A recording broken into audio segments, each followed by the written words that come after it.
प्रकार मिलेगी तथा उनका उद्धार कैसे होगा। इसलिए हे मुनि, कोई ऐसा तप कहिए जिससे थोड़े समय में पुण्य प्राप्त होवे तथा मनवांछित फल मिले।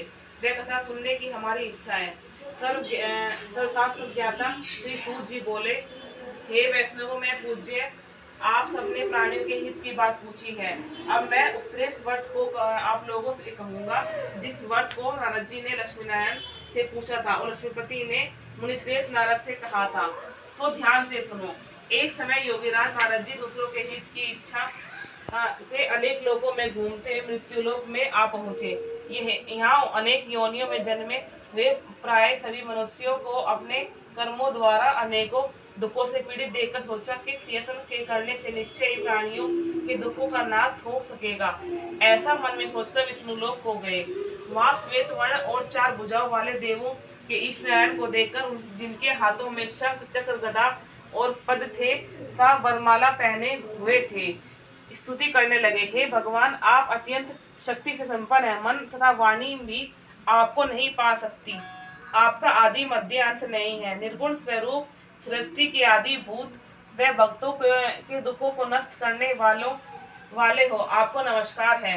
नारद जी से इस प्रकार की स्तुति सुनकर विष्णु भगवान बोले, हे मुनिश्रेष्ठ, आपके मन में क्या है? आपका किसके लिए आगमन हुआ है? निसंकोच कहो। तब नारद मुनि बोले, मृत्युलोक में सब मनुष्य जो अनेक योनियों में पैदा हुए। राम राम जी, सत्यनारायण भगवान की जय। देखो जी, हम कार्तिक नहाए थे और कार्तिक में हमने आपको ना कथा, आपको छोटी बहू ने हमारी सुनाई है। क्यों ज़्यादा लंबी कथा हो जाती है, आपको हमने नहीं ज़्यादा कथा लंबी नहीं सुनाई, छोटी सी सुनाई।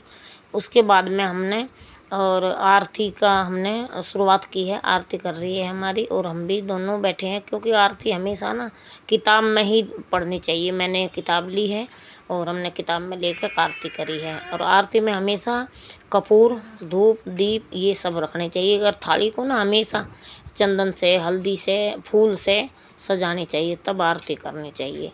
और हम पूरा, बड़ी बहू हमारे पूरा महीना नहाई थी। मैं तो 5 दिन नहाई थी। और फिर जो भी हमारे से बना वो मैं अभी वीडियो में दिखाती हूँ। हमने पंडितानी को बुला के जो भी वो दिखाऊंगी मैं आपको। हम इस टाइम हम आरती कर रहे हैं। किताब मैंने ले ली है और कपूर वपूर सब रख लिया है और अब हम आरती कर रहे हैं। ठीक है जी। और जब हम आरती कर लेंगे तो उसके बाद में हम उनको खाना वाना खिलाएंगे और वो भी आपको दिखा देंगे। अब मैं आरती कर रही हूँ। ये अब मैंने थाली ले ली है और मैं भी आरती कर रही हूँ। कोई भी पूजा पाठ करो उसके बाद में आरती ज़रूर करनी चाहिए। ये कथा करो, चाहे हवन करो, चाहे कोई भी करो, आरती का हमेशा ध्यान रखो। कपूर के साथ अपने घर में चारों तरफ घुमानी चाहिए आरती, ऊपर से नीचे कोने में हमेशा आरती को घुमानी चाहिए। आरती हमेशा दोनों हाथों से, ये नहीं कि एक हाथ से पकड़ लिए और घुमा दिए, दोनों हाथ लगाने चाहिए आरती में हमेशा। और बड़े प्यार से आरती करनी चाहिए। और हमने तीनों ने मिलकर ही हम आरती करी है। और उसके बाद में अब हम करेंगे इधर खाना खिलाएंगे। खाना वाना बन चुका है हमारा। और उसके बाद हम पंडितानी को मैं बोल कर आई हूँ तो वे कहती मैं अभी आ रही हूँ। तो मैं कहता हूँ आप आराम से आ जाना। और वे अभी थोड़ी देर में आने वाली हैं। इतने में हम अपनी पूजा पाठ सारी कर लें और फिर मेरे को करके ये मंदिर में भी जाना। गाय की रोटी निकाल दी हमने, सब कुछ तैयार कर रखे। जब वे आ जाएंगी उनको खाना वाना हम खिलाएँगे और अपना जो भी हमारे से बनेगा वो हम सब दिखाएंगे आरती उसमें, वीडियो में। और मैं उस टाइम आरती हमारी पूरी करूँगी, क्योंकि आरती हमेशा पूरी ही करनी चाहिए, उसमें नहीं करनी चाहिए, कम नहीं करनी, पूरी आरती।